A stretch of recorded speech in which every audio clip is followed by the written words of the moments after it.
সময়কে আর কেউ গুনে না। ঢাকা বিশ্ববিদ্যালয়ের প্রবেশদ্বার, যেখানে ভোরবেলায় ভিড় করত শিক্ষার্থীরা, আজ সেখানে কেবল ভাঙা গেট, ধুলো আর বাতাসের হাহাকার।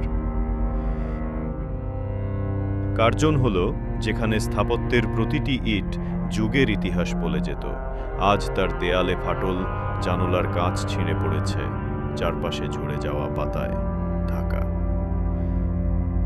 টিএসসিআর মল চত্বর কখনো হাসি, গান আর আলোয় ভরপুর ছিল, আজ শুধু ভাঙা চেয়ার, ঝড়ের পরে ছড়িয়ে থাকা পতাকা এবং নিঃশব্দ প্রাঙ্গণ।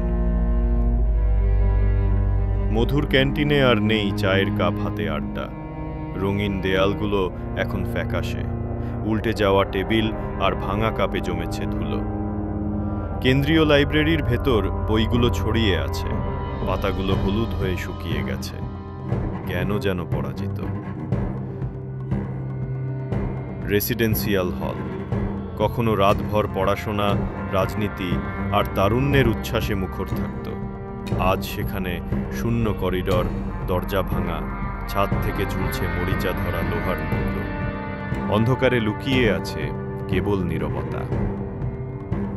শাহবাগ, যেখানে হাজারো কণ্ঠে আন্দোলনের স্লোগান গর্জে উঠত, আজ সেখানে কেবল পোড়া গাড়ির খোলস, ছিঁড়ে যাওয়া পোস্টার আর এক ভয়ার্ত শূন্যতা। মেট্রো স্টেশনে ট্রেনগুলো থেমে আছে চিরতরে, যেন সময়ও থেমে গেছে। ঢাকা বিশ্ববিদ্যালয়, একসময় প্রাণের কেন্দ্র, আজ অ্যাপোকালিপসের বুকে কেবল নীরব স্মৃতি। সবকিছুর প্রতিযোগিতায় শেষ পর্যন্ত জিতে গেছে কেবল প্রকৃতি। মানুষের স্বপ্ন, গড়ার গল্প, সবকিছুকে ছাপিয়ে আজ এখানে রাজত্ব করছে নিস্তব্ধতা, সবুজ আর সময়ের নির্মমতা।